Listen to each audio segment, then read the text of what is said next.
Hello everyone and welcome to a new video in our programming course using MATLAB. Today we will discuss a very important topic, which is conditionals using if statements. So the topic today is conditionals using if statements.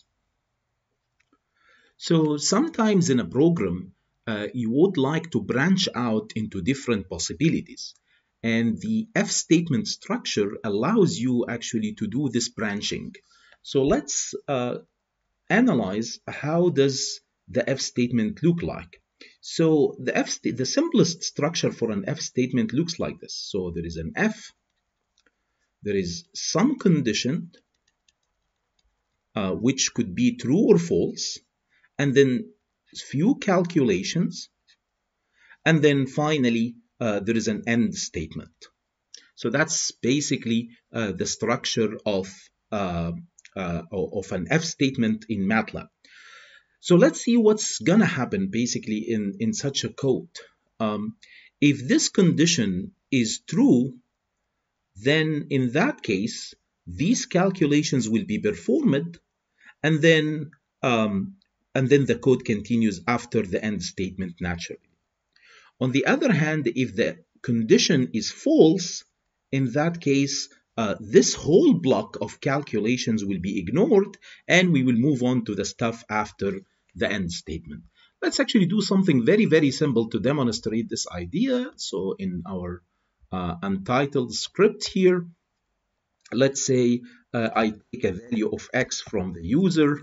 So let's say enter x, and then let me do the following. If x is greater than 0, if x is greater than 0, then I will display a message to the user that's basically is x is positive, and that's it. So that's the end statement.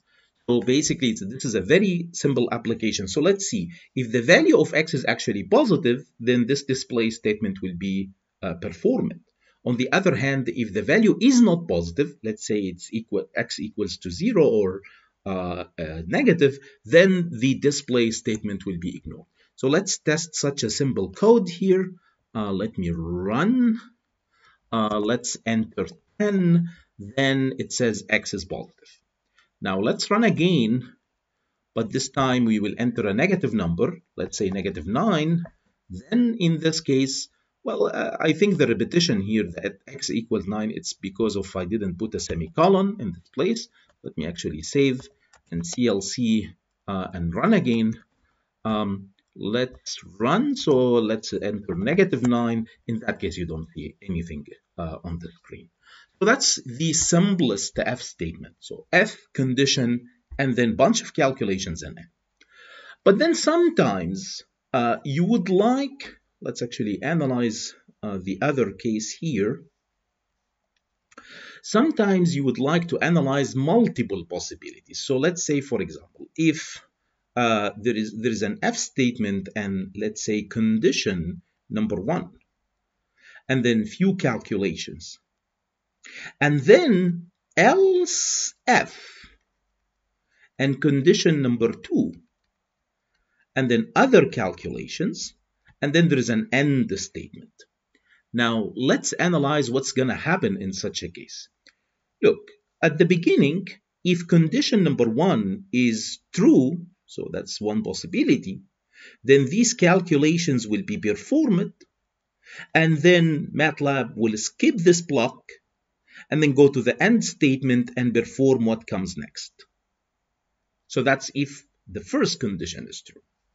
Now, on the other hand, if the first condition is actually false, then this block will be skipped, and then MATLAB will start checking this second condition. Now, if the second condition is true, then these calculations will be performed, and then we go to the end, and then go to whatever comes after the end statement.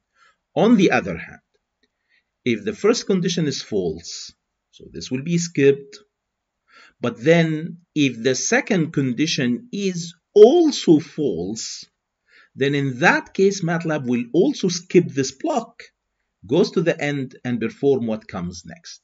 So else if gives you extra possibility to branch out in the if statement. In fact, let's actually upgrade our code here a little bit by adding else if. Then disp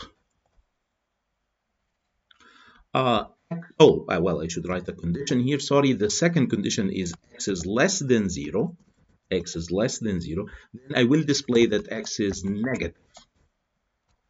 And now let me clear and run this software.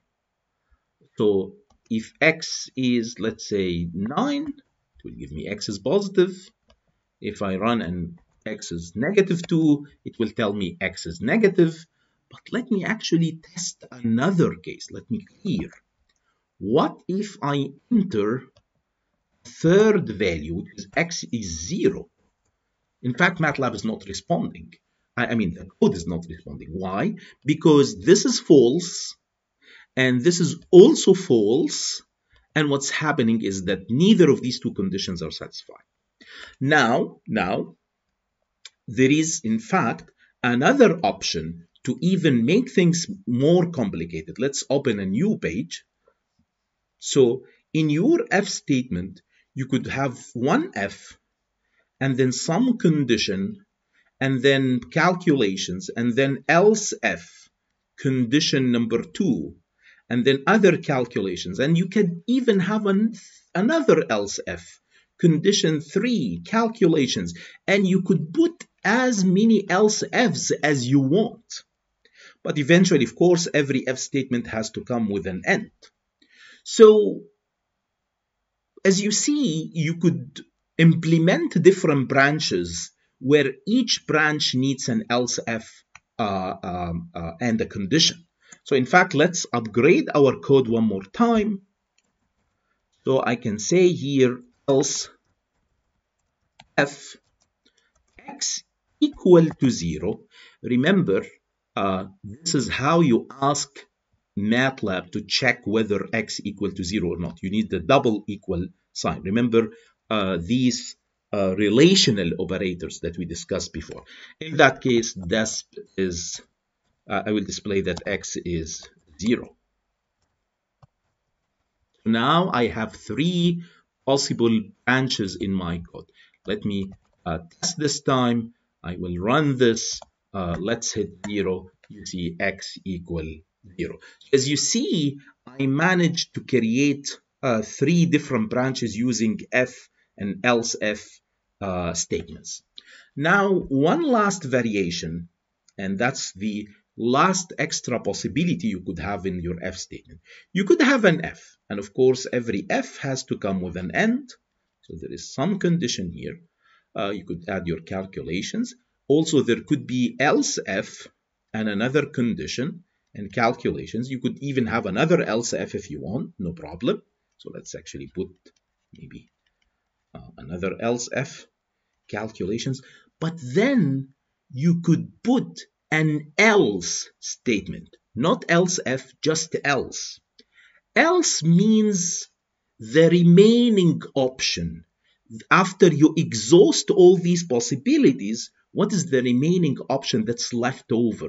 Okay, and then you do not need to put any condition here. And so in fact, there is nothing here. Don't put anything here, no conditions. Otherwise, MATLAB will give you an error message. Okay, so no condition because it's the last resort. And in that case, you could implement a couple of calculations as well. So let's see what's going to happen here in such a scenario. If this is false, and this is false, and this is also false, then automatically these calculations will be performed. On the other hand, if any one of these guys, so let's say this guy or this guy or this guy, if any one of them is true, then the calculations after it will be performed, and then we go to that. Okay. That actually gives us an option here to make a change in our code. So remember, this was an option. But in fact, let me comment out this option. There is another possibility to make this last statement. I can put else without any condition next to it. And it makes sense because if you think about it, what are all the possibilities? It's either x is positive or x is negative. If it is neither this nor that, then it must be that x is 0, right? So else is sort of your last result. And please do not put any condition next to else. Let me CLC here and run this again. 0, you see it works. So it works just as in the previous case. Okay. So in summary, let's summarize what we covered. F statements allows you to do some branching. The simplest F statement is just F and a condition and then an end. If the condition is satisfied, you do these calculations. If it's not satisfied, then you bypass this whole thing. On the other hand, you could branch out using different else Fs. Whenever an else F condition is satisfied, then you perform the calculations underneath, and you skip to the rest. Of course, provided that the stuff before the else F hasn't been satisfied.